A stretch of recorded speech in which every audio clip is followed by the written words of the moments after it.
Question 23.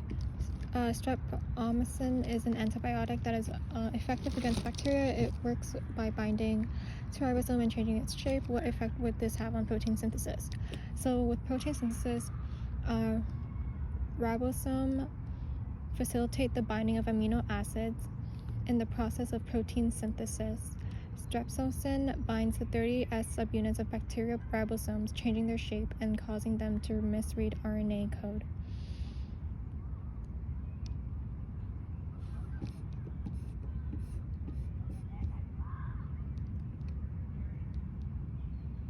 And then for the structures, mRNA, it's short, unstable, single-stranded RNA corresponding to a gene encoded within DNA.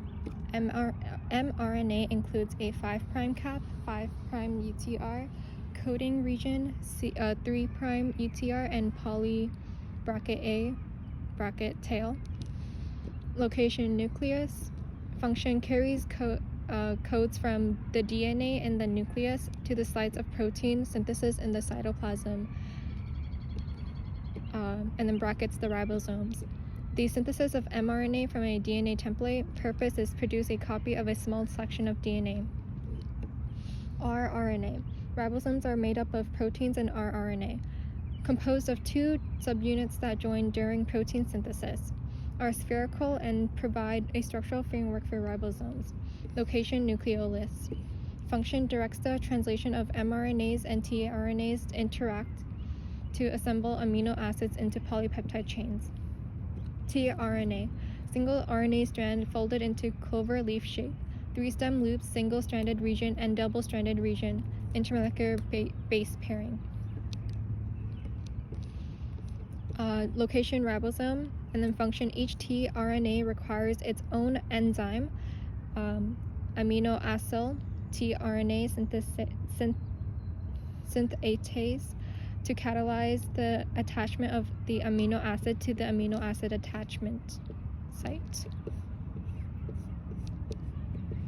And then DNA replication occurs in virtually all cells. Prior to cell division, why is DNA replication essential? This is question 27. Without this process, there would be no way that our cells could continue to produce other cells, because the DNA acts as a blueprint for protein synthesis, as well as various cell functions. Hence, DNA replication is essential. DNA replication is the process by which a double-stranded DNA molecule is copied to produce two identical DNA molecules. Replication is an essential process because whenever a cell divides, the two new daughter cells must contain the same genetic information, or DNA, as the parent cell. Without the copying of the DNA, life would not continue as existing. Organisms would not be able to reproduce and replace themselves. Life is dependent on the information stored to the DNA. Without replication of the DNA, the information would not be passed and life would cease to exist.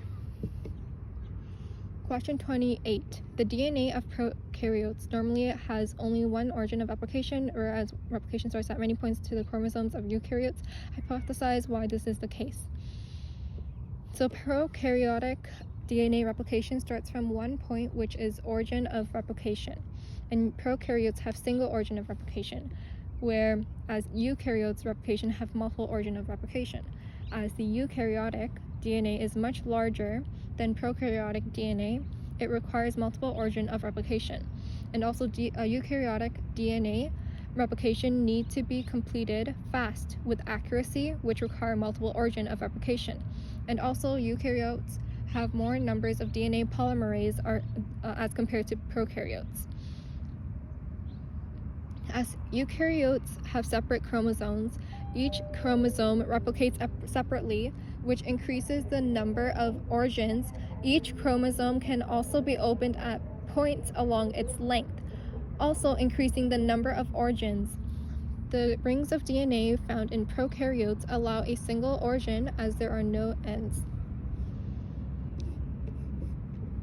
Again, as eukaryotes have separate chromosomes, Each chromosome replicates separately, which increases the number of origins. Each chromosome can also be opened at points along its length, also increasing the number of origins. The rings of DNA found in prokaryotes allow a single origin as there are no ends.